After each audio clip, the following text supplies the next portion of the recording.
Can a woman have more than one archetype? Why identity rarely follows a single line. It is a natural question, especially when archetypes first appear as clearly defined figures. The idea can suggest that each person must eventually locate the one pattern that describes her most accurately. Experience tends to feel less singular than that. Most women recognize several archetypal inclinations within themselves, emerging at different moments or in different areas of life. These patterns rarely function as fixed identities. They are better understood as ways in which attention, emotion, and motivation organize themselves in response to circumstances. One situation may call forward clarity and decisiveness. Another may evoke patience, emotional sensitivity, or the capacity to remain present with uncertainty. None of these responses cancels the others out. They reflect different ways of meeting experience that develop gradually over time. It is not unusual for these inclinations to exist simultaneously. A woman may value her independence and still want closeness. She may build stability in her life, yet feel an occasional pull towards something new. The tension between these directions can easily be interpreted as uncertainty, although it may simply indicate that more than one meaningful psychological movement is present at once.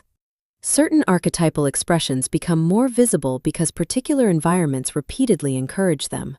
Professional settings may favor structure, focus, and strategic thinking. Family or social contexts may reward attentiveness, adaptability, or emotional continuity. Over time, one pattern can become so familiar that it begins to feel synonymous with the self, while other dispositions remain less expressed, not because they are absent, but because circumstances have offered them fewer opportunities to appear. When this happens, the internal range can gradually narrow. Life continues to function, yet something may feel slightly constrained or automatic. A woman who has long relied on competence may begin to sense a quieter wish for spontaneity. Someone accustomed to maintaining harmony with others may begin to feel an unfamiliar need for more distance. Such movements rarely announce themselves clearly. They often show up quietly, as a vague restlessness, a tiredness that is hard to explain, or the sense that some reactions no longer feel entirely like a choice. What has had little space does not simply vanish. It may appear as a shift in what feels interesting, or as reactions that feel slightly out of proportion to the situation. Sometimes there is simply a growing curiosity about directions that would not have mattered before. What looks sudden is often the visible part of something that has been forming quietly for some time. More than one archetypal influence does not suggest that the self is divided. It may simply show that a wider range of responses is available. What first feels inconsistent can begin to make sense when seen over a longer stretch of time rather than within a single situation.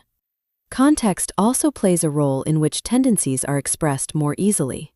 Some qualities are encouraged repeatedly, while others are met with uncertainty or mild resistance. Independence may be appreciated in one environment and read as distance in another. Sensitivity may feel natural in close relationships, yet seem less welcome in more competitive settings.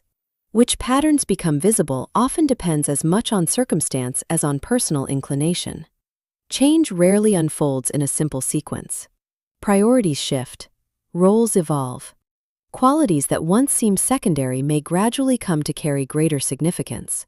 The same woman may rely on different inner orientations at different points in her life, without any of them disappearing entirely. Each remains part of a wider psychological repertoire. Recognizing more than one archetypal influence does not complicate identity unnecessarily. It often clarifies why behavior changes across situations without implying inconsistency. Continuity does not require sameness. It may simply involve increasing familiarity with the range of responses available in different circumstances. Awareness of these patterns is not an end in itself. It does not require defining oneself according to a particular model. At most, it offers a way of noticing how different inclinations interact, where tension arises, and where greater flexibility may already be emerging. Having several archetypal influences does not reduce identity. It usually suggests a wider range of possible responses.